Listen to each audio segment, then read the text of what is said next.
Hi guys, welcome back to my channel. Now, I know I have abandoned this one for the past 2 years, but life got busy, so I wasn't able to show up here regularly. But here I am today, trying to be a little bit more consistent and share more painting tutorials with you guys. If you're here from my Instagram video, hello. And if you've been a follower for long, I'm so glad you're still here. For today's painting, we'll be doing this beautiful pixelated duck together. Now, if you're here from Instagram, you know what this is, but we are going to be doing this pixel art, but we're doing it old school with some canvas, paints, and brushes. So, without wasting any more time, let's dive right into the process.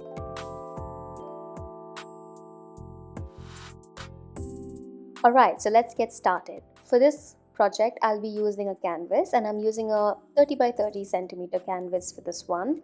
You can use canvas, you can use sheets, you can use whatever you feel comfortable with. Alright, so here's my reference image that I'm working with. You can find various reference images on Pinterest, and the first thing that we have to do before we start painting is to determine the grid and the number of squares that we'll have to make. So I've got 35 squares horizontally and 35 individual squares vertically. So that is going to be the grid that I'll have to work with, where you have 35 squares horizontally and 35 squares vertically on the sides. Obviously, altogether it's 1225 squares. Now, for the working space that I had, since I had a 30 centimeter length and breadth of my working space, it wasn't enough for me to make these squares. Like, I cannot make 35 squares on it, right? So then when I was dividing it by 35, so that is 30 divided by 35 would give me 0.823 or 35, something like that, and that was not working out well. So what I ended up doing was removing a centimeter from all sides. So the working grid where I'll be making will be a 28 centimeter line, which in return gives me a wonderful 0.8 centimeter points. Like, all the individual squares are going to be 0.8 by 0.8. Now, I know this is a lot of math, so take your time. If you're feeling confused, please go ahead and ask ChatGPT. It's going to make it a lot easier for you. But even if not, it's not that difficult. Just use your little mathematical knowledge that you might have from your, school and create the grid. Ideally, you would want your grid lines to either be 0.5 or 1 centimeter. That would make it so much easier. But it will definitely depend on your working space, right? Too small of a square, it'll be difficult to paint in. And if it's too large, again, you'll spend a lot of time painting it. But if you want to make a very, very large painting of a pixel artwork, that's a whole different story. Anyways, I'm going on about something that does not provide a lot of information about what we're actually doing. Coming back to this, so I've gone ahead and removed 1 centimeter from all four sides and made sure that all the lines that I have that are going to be my working section or the working line are about 28 centimeters. So that will give me 0.8 centimeter points to work with. One quick thing that I forgot to mention was, if you feel a little bit confused about any of the steps, feel free to drop your questions in the comments below and I'll be there to answer it for you. And just spend some time to actually make the grid, because I ended up spending a lot of time to make sure that my grid was perfect.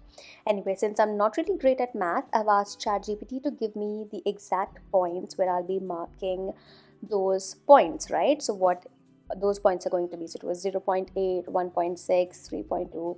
I'm saying it with so much ease, but it gets worse as I approach the 28 centimeter mark.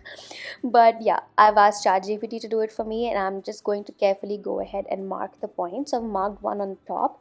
This is just me giving you like a close-up version of how I'm marking the points. So this is going to take you some time, so really sit with it. Don't try to rush the process, because the main thing about making pixel art is getting a beautiful grid, and once you've got the grid, everything else is a lot easier. So spend a good amount of time in this on this process specifically. So I've got all the points on 4 sides. So now I'm just going to use my scale. Make sure that you're using a longer scale because that will ensure that you create straight lines. Now you don't want wobbly lines, or you don't want your lines to be crooked, because if your grid is not perfect, then that pixel effect that we're trying to bring into our artwork will not come as well. So again, this whole process actually took me about 2 hours or 2.5 hours to do, because I kept messing up in between as well, and especially in the beginning where the math was not mathing really well.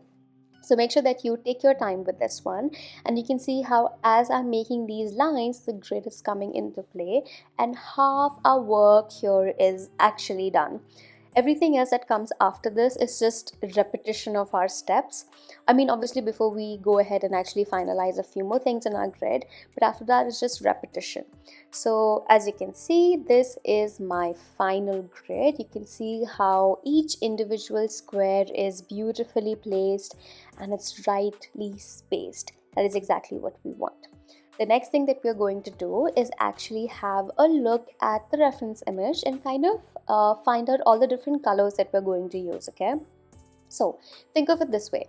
You've got pinks, right? You can see pinks, and I see 3 different versions of pinks here.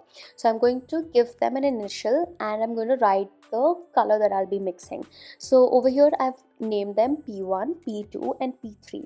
So P1 is a dark pink color, P2 is a medium pink color, and P3 is a light pink color, and that is my pink group. Alright, so that is what you're going to do here. You're going to group your colors, see what you're seeing in the image, in your reference image, and you're going to group them accordingly. So the next thing, let's say that I see are my greens. So I see 3 different shades of greens, right? You've got a dark green, you've got a medium green, and you've got a light green, which is almost like a lime green color. So I'm going to write the same thing corresponding to their initials, G1, G2, G3, where G1 is dark green, G2 is medium green, and for G3, because it's lime green and it's really light, I want to actually write it down as lime green so that I don't forget while I'm mixing the colors. So I'm just going to go ahead and write that as lime green. So as you can see, we're just going to group our colors. This will depend on the kind of reference image that you have as well, if you're not doing this one exactly. But if you're doing this one, this is how you'll be grouping the colors. Alright, let's have a look at these browns. So I see 2 different shades of browns here. So I've got one which is a deeper brown and one that is kind of like an orange brown shade. So I'm calling it as B1 and B2, that is going to be my dark brown, and one of them is going to be my light brown. So these are the outlines for my duck and the wings. Alright, that is going to be my brown group. Now the next kind of next type of brown that I'm seeing, it's kind of like a burnt sienna color, right? So if you're an artist, you know what burnt sienna is. So this is like an orange, warmer brown. So I'm calling it S1 and S2.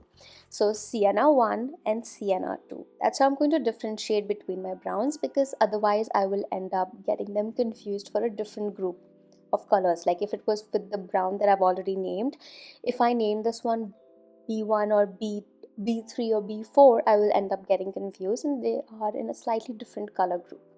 So I've grouped them accordingly. The next thing that I'm seeing is yellow. So I've got yellow 1, which is my dark yellow, and yellow 2, that is Y2, that is going to be my light yellow. So in our yellows, we're only seeing 2 actually, and then obviously you've got a little bit of whites in certain places. So that is the only other thing that I see. So I'm going to call it W for white, and for the remaining of my background color, because I've already got B1 and B2, I'm going to call it BR, okay, or BL, whatever you want to call it. So I'm going to call it BL here for my blue color, which is the entirety of my background. So this is how I'm working it for now, and these are the kind of groups of colors that I'll be using. So once you have grouped them, now you're going to add those corresponding letters on your grid, that is on your canvas or on your working space. So just make sure that you're counting the number of pixels that you're seeing on the screen and kind of adding the corresponding letter of the color group on your canvas. So wherever you see a dark pink, you'll call it P1. Wherever you see dark yellow, you'll call it Y1. So as you've named them, you're going to go ahead and add the corresponding letters all over your grid. Again, this is one of those important steps where you ensure that you're not messing up, because once you have this in place, then it's almost like coloring by number type situation. Alright, so this is how it is. So I'm going to go ahead and just quickly add that in, and as you can see, making sure that I don't mess up. And then with the power of editing, I have all the numbers written in. I know this was very quick, so you can take your own sweet time with this and complete the entire section. So as you can see, whatever pixels and colors were around it, I've got the same numbers written on my canvas as well. If you want to take a moment, you can pause here, zoom in and see the numbers that I've written. But if you're ready to start, get your palette ready and let's start with the painting process. So the first thing that I am going to do is actually outline and go with the outline of my duck first. So for that, I'll be using my burnt umber color. So as you can see, I've got burnt umber, and the brown that is next to it is lighter, so I'm using yellow ochre for that one. But I'm going to group them together. I'm going to mix a little bit of these two colors together to create a mix for the outline and the wings. So I'm taking a little bit of my yellow ochre color and I'll add a tiny amount of burnt umber in there, and here's a swatch of the shade. I've also mentioned the shade as a description right below, and you can also find it in the description box as well. The next color is my burnt umber mixed with a little bit of yellow ochre in there, so that these kind of groups have those similar undertones, right? So they're not just entirely different, and they're kind of blending in with each other as well, but they are two different individual shades. Now I'm going to go ahead and carefully just mark where each of these colors go first, so that I'm not going to go ahead and add that on any other squares that I have or pixels that I have. Now I'm using a flat brush and I'm going to carefully go ahead and fill each individual square. Now, like I mentioned earlier, this is a very paint by number situation. So you're going to take your time with this one, add on some music, have some tea with you, some coffee with you, and you're just going to go ahead and outline your duck and fill all the squares with its corresponding colors. I will still walk you through the process, even though this process is very repetitive, but I know that it can feel a little bit intimidating.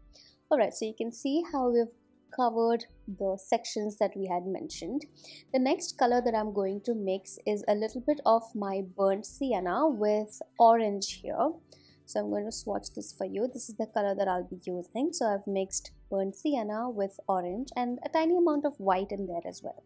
And to lighten this color, I'm just going to go ahead and use a same mix but add on a little bit of white so that this color lightens. I've also added a tiny amount of yellow ochre. Now honestly, this is a time that you can play around with your shades. If you don't want to make it exactly like you see in the reference image, feel free to go ahead and create your own mixes that you would like. Always remember, you're grouping the colors, so you want to make sure that those colors have a little bit of like the dark yellow and the light yellow have a little bit of yellow and white in there, just at different ratios, so that they kind of end up blending with one another. So over here I'm going to go ahead and outline this orange, that deeper sienna orange that we had, which was S1 and S2. So the one that I'm marking now is S1, and the one that I will fill inside will be S2. Alright, so as you can see, this is what my Sienna 1 and Sienna 2 group looks like. Let's move on to the next bit. So for this one, I'll be using crimson, permanent rose and white, and these are the pink shades that we'll be covering now. So as you can see, even in the pinks, like I mentioned, there is a pink 1, pink 2, which is going to be my medium pink, and then we've got pink 3, which is going to be my lighter pink color. Alright, so we are going to group them in this manner and make sure that we're covering in. Let's start. So I'm going to mix a little bit of my crimson with permanent rose and white in different ratios.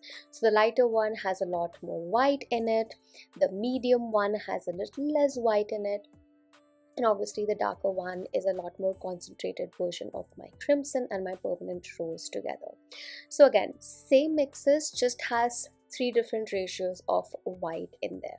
Another thing that I actually forgot to mention was, if you'd like to download this reference image, I will link the Pinterest uh, pin. Yeah, that's what it's called, right? Pinterest pin below for you in the description box, so that you can download it and have a look at it yourself and use that as your reference image. And along with that, you'll also find various other pixel images that you can download and paint along, where the process will fairly remain the same. The only thing that will change is your grid lines and the colors that you're using, but this is exactly going to be the way in which you will approach any reference image. Anyway, I've completed my pinks, as you can see. The next thing that I'm going to quickly do is the white, so that I have that placed in, right? And I've got this light yellow as well. That is my yellow 2, and my darker yellow is yellow 1. Alright, so we're going to be working with these three colors first. So for the yellows, I have used cadmium yellow deep. Feel free to use any yellow color and play around with the different ratios of white. So these are the two yellows that I'll be using. I have mixed yellow in the darker yellow, white in the darker yellow as well, but just the ratio of white is a lot less compared to the yellow 2, where the ratio of white is a lot more. So carefully you're going to go ahead and cover your entire section. We are pretty much almost done. There is only about green that we are supposed to add, and obviously the background color. So go ahead and add your yellows corresponding to the different numbers. For the greens as well, I have mixed three different shades of green, where I've got my sap green mixed with different ratios of uh, white in there. So the deeper one has a little bit of brown mixed in, just to create that olive green color. The medium one is just sap green mixed with a little bit of white, and for the lightest green, it is sap green mixed with white and a tiny amount of yellow. So don't worry if it is a little bit confusing. I have mentioned all the different color mixes in the description below as well. Now, as you can see, the yellows appear to be darker, and that is because I've gone ahead and layered it multiple times. So I'm going to do the same for the pinks and the greens and the browns as well. So you might have to layer this about 3 to 4 to 5 times even, to make sure that your color is nice and opaque. And that is what we want, right? The pixels are very nice and opaque, so you have to make sure that you're carefully going ahead and layering about 5 times to make sure that your image is nice and opaque.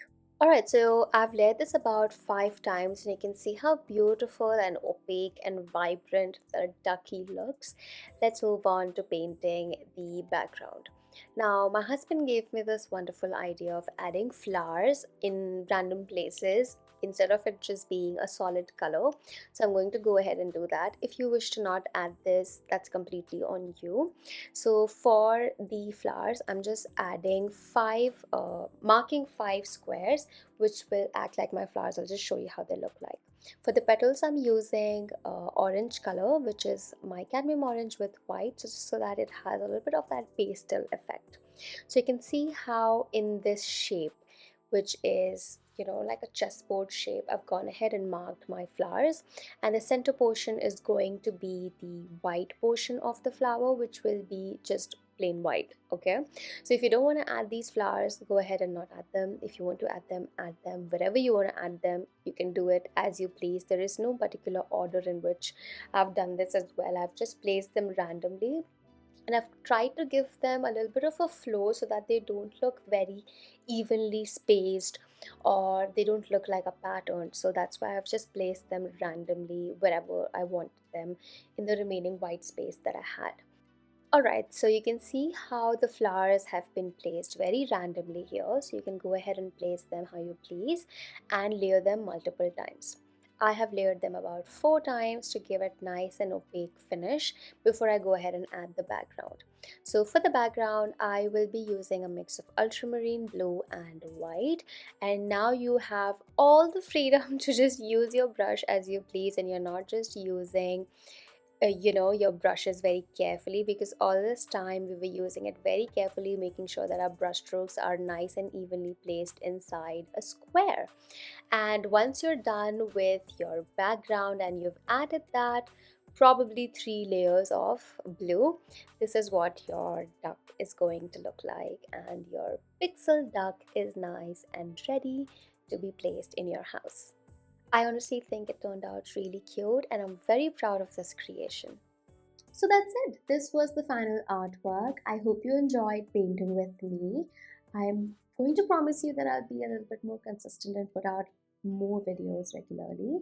But if you like the video, don't forget to comment and share it with your friends. Do tag me if you decide to recreate this, and if you have any questions, you can reach out to me on my Instagram at Leave Simply Aesthetic, and I'll answer all your questions there. I'll see you in the next video. Bye bye.